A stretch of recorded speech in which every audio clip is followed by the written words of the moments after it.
Hello, everyone.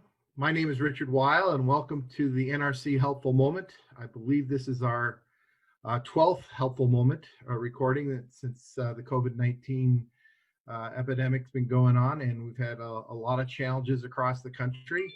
I'm the CEO and owner of National Restaurant Consultants, and joining us today, I'll introduce a couple folks real quick, is Brian Devine, of course, our co-branding partner of marketing with National Restaurant Consultants from Top Line Management, the president. And welcoming in today is our vice president from National Restaurant Consultants, live from Gilbert, Arizona, Mr. Jared Flowers. So Jared, welcome. And if you would please take it away and introduce our special guest here today. Thank you. Awesome. Thanks, Richard.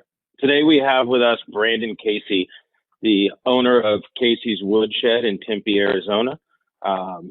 Lots of background in the bar business, renowned bartender all over the valley, tons of experience, and we're glad that you could join us today to answer some questions.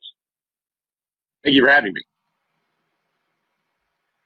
So the first question I wanted to ask today is, with everything that's going on, how are you and your family and your staff holding up through all of this? My wife and I are doing great. She works from home anyway. She actually just started like 2 months ago, so she's having a severe adjustment into the working from home life. But her new job is work from home, and then I am at the bar more, but more during the day. I'm usually here at night, but with the adjusted hours and everything, I get home at about 8 o'clock at night now. I mean, it's weird. I wake up before 8 in the morning, something I'm not used to as a bartender. And then my staff, I've managed to keep half of them on. And then the other half, we took care of them otherwise. And we're just trucking along, and we're looking forward to the end of this and getting back to business as usual, whenever that may be. Just trying to take it slow and one day at a time. Perfect. Well, that kind of leads me into my next question. As you talk about this is not business as usual, what things have you done as the owner of the bar and restaurant to sort of think outside the box to keep revenue coming in during this time, and is it working? It is working, which is great. But what we ended up doing was kind of stop calling it a bar and a restaurant, and we just call them food trucks without wheels. So we've got a chicken wing food truck without wheels, and then we have a bar food truck without wheels. So you have to come to them. They're always parked in the same spot. So we kind of just angled our thinking that way versus looking at an empty dining room and a bar with no guests in it. So just kind of wordplay and stay positive. I went from owning a bar and a restaurant to owning 2 food trucks. So that's a wash, I guess. So we're still just trying to stay positive on that front. So we've been marketing our number one food item here is chicken wings. So we call that Wings Without Wheels, and we market that, huge social media presence.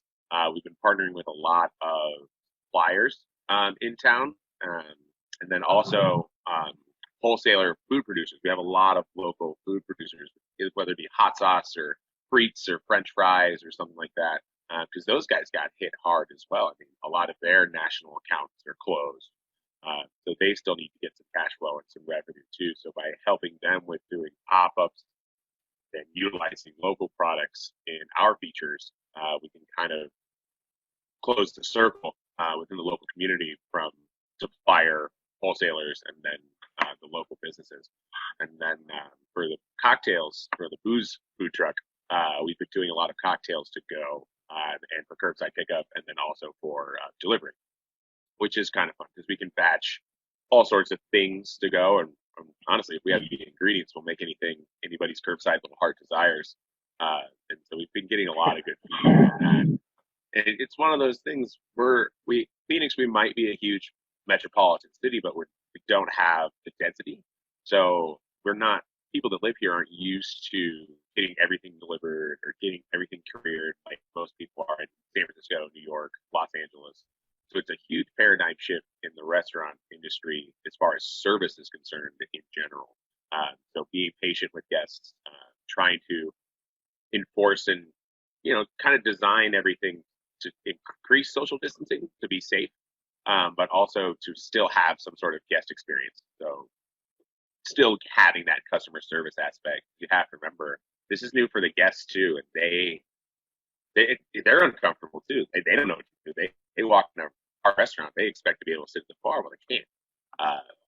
So it's been just weird. So just kind of being nice and friendly and just trying to take care of people the best we can. That's kind of, and then obviously we got to have fun with it. So. Awesome, that's great. Yeah, thanks. And Brendan, I always like to ask this question at the end, and it's obviously we're all trying to help this industry. So what do you think that we can be doing better, or that we should be doing to be more helpful to the restaurant industry as a whole? On the operator side, I would say be friendly with your neighbors. And even if you have not been before, there are 3 restaurants on our corner alone, and just kind of on the intersection. And we've been trying to do stuff with them as well. We're thankfully right next to a huge public park. So we've been on social media tagging all the other restaurants and saying, hey, just come down to this corner, grab something from one of us, and then go hang out in the park to go.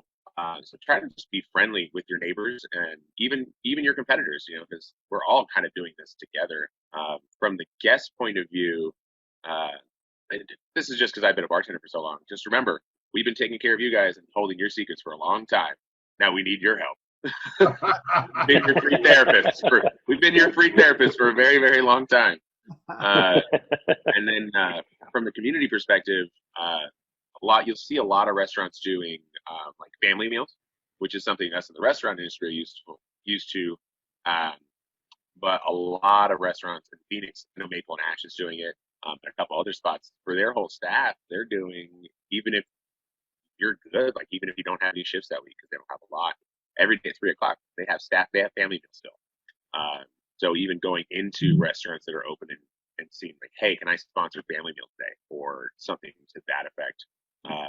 Kind of fun. Or now there's 1,000 charities out there, but Another Round, Another Hope is a really, really good one. It's a national 501c3, and then the United States Bartenders Guild, also another national 501c3. They're doing a lot of outreach stuff for bartenders and stuff like that. That's fantastic. Well, thank you, Brandon. Hopefully you guys are taking advantage of some of the government CARES Act that went out. I can tell you that we're going to urge people to still get online. We posted it yesterday on the caresact.gov as far as the $10,000 grant money, applying for it with your business. It's easy. It's a 10-15 minute process, and hopefully you'll take advantage of it with your business as well, Brandon. Hopefully. Planning on it. So yes, definitely. Yeah, every little bit is not going to hurt. 10,000 is not going to hurt, and it'll at least help a few things right now. Might pay for a few family meals, right? And hey, it could. That's right. So, well, thank you very much. I appreciate you being here. And Jared, thanks for joining us. And Brian, and you all be safe, be healthy, and bye for now. Thank you. Bye. My pleasure, gentlemen. Thanks, guys.